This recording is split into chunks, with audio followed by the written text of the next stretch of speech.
Why do black Americans always pick a fight with every damn group of people and race in America and also outside of America? It's crazy because every time I see this happen, they always say, well, let's boycott these people. So they've tried boycotting Targets, Home Depot, African restaurants, African braiders and salons, and now Asian businesses.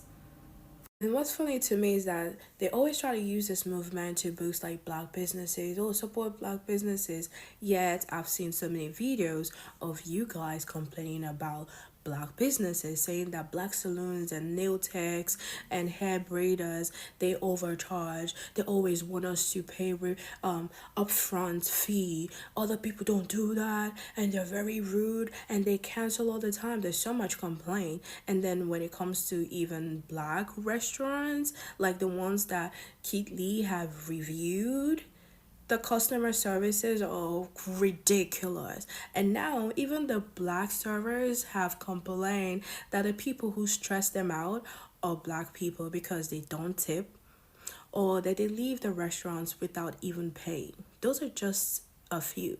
So if y'all decide to start boycotting all the communities, the white community, Asian community, African community, because y'all are never satisfied, because you want to feel superior so bad, because you always have issues with everyone, who do you think is going to lose? Because I promise you, you're doing everyone a favor. Because if you're having problems with everyone, the problem isn't everyone else, the problem is you. The people you call black Americans are not from Africa. Okay. We're from America. I mean, if that's how you want it. First of all, I'm about to bust that dry bubble that y'all got thinking that everything and everybody comes from Africa. How can humanity come from Africa when all of Africa's food comes from the rest of the world? Your biggest cash crops, cocoa and cassava, both come from America. I actually love that you brought that up because I can finally talk about Africa before slavery. Because yes, we did exist before slavery, and Africa, especially West African countries, had peaceful trade with South America at that time. That's why you can find cassava and stuff like that in cultural food in West African countries.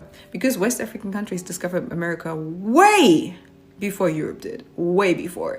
And there's actually a really interesting interview from Dr. Even van Santima, which is from the 80s, I think. It's on YouTube, where he talks about how advantaged Africans were in their travels to South America, their trade and stuff like that, and how much Europe did to try cover that up because they were embarrassed about how advantaged Africans were. So thank you for bringing it up. That's actually, I appreciate that. Check yourself. Checked. So y'all trying to claim that we come from y'all, when in actuality, some of the people in Africa come from us. Y'all never heard about Liberia? Okay, now I'm generally a little bit confused because even when we go off of your point of saying black Americans are not Africans, Liberia would still exist as a country, maybe with a different name, without black Americans, because it was never an empty piece of land. There were people living there before, and it actually caused a lot of difficult dynamics and even wars when they sent back black Americans. So yeah, just saying that they would exist without black Americans still. Yeah. And y'all love to say that we ain't got no culture and we don't know who we are. I totally agree on that because even I grew up learning that Americans have no culture. That was never just about black Americans, that was about Americans. And it took me a time to actually overthink what I've been hearing my whole life because it's simply not true. Do you have your own culture? Do I say, or would I say you are the blueprint? Absolutely not. I would never agree to that. But will I say you have a big impact? Absolutely. Absolutely, and I'm freaking proud of y'all for doing that. So yes, we should work on that, and we should definitely give black Americans their roses because they be working hard. Shit, yeah. So who are you to even open your mouth and try to tell us who we are? Honestly, especially in this time, no one can tell you who you are. If you want to be a tree, be a tree. If you want to be a cat, be a cat. And if you don't want to be African, don't be African. And this might sound sarcastic, but I don't mean it in that way. Like, seriously, if you don't want to be African, that's it. And I think Africans, or we in general, got to stop telling them who to be. If they want to not be African, that's fine. I'm totally fine with us being friends. I don't need to be your blood, and I don't need us to have the same roots for us to get along. Can we just stop fighting?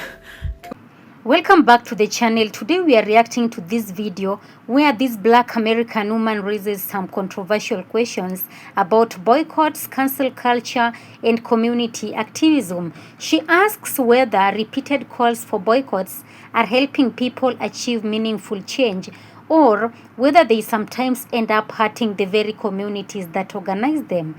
And as always, this is her perspective. So it's worth listening to different viewpoints while remembering that no single individual speaks for an entire group. So we are seeing that this woman is arguing that she has noticed conflicts involving different groups and asks whether boycotts have become the first response instead of the last. She wonders whether this approach creates more division than understanding.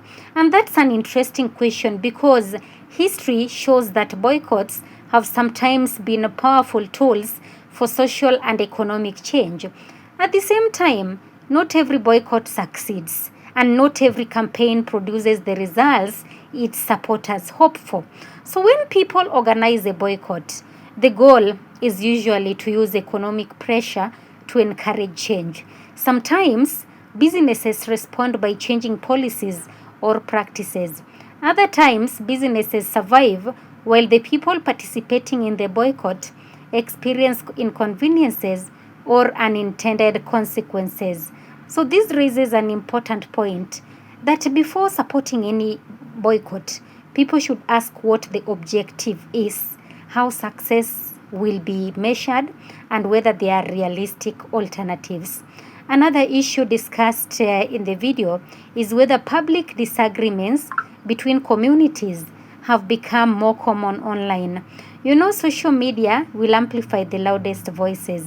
Yes, so let's have it in mind that we need to avoid assuming that everyone within any racial or ethnic community shares the same opinions.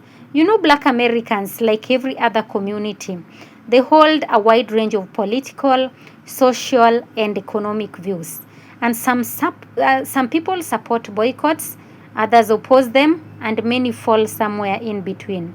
So the broader question is not whether one community is right or wrong. The question is, what strategies actually produce lasting improvements? Is economic pressure effective? Is dialogue more effective? Or does the answer depend on the specific situation? You know, throughout history, successful movements have often combined several approaches, including advocacy, negotiation, community organizing, voting, and in some cases, economic actions such as boycotts. And ultimately, this conversation should encourage critical thinking rather than division. I can say it's healthy to question whether any strategy is accomplishing its intended goals. But it's equally important to avoid judging millions of people based on the actions or opinions of a few individuals. So, what do you think? Are boycotts an effective way to bring about change? Or do they sometimes create unintended consequences? Just share your thoughts respectfully in the comments. Let's keep the discussion focused on ideas rather than attacking entire communities. Thank you if you enjoyed the reaction and want more thoughtful discussions on trending topics. Don't forget to like the video, subscribe to the channel, and turn on notifications. Thanks for watching, and I'll see you in the next video. Of course, all credit belongs to the original creators of the video. This video is meant for educational purposes and commentary purposes as well.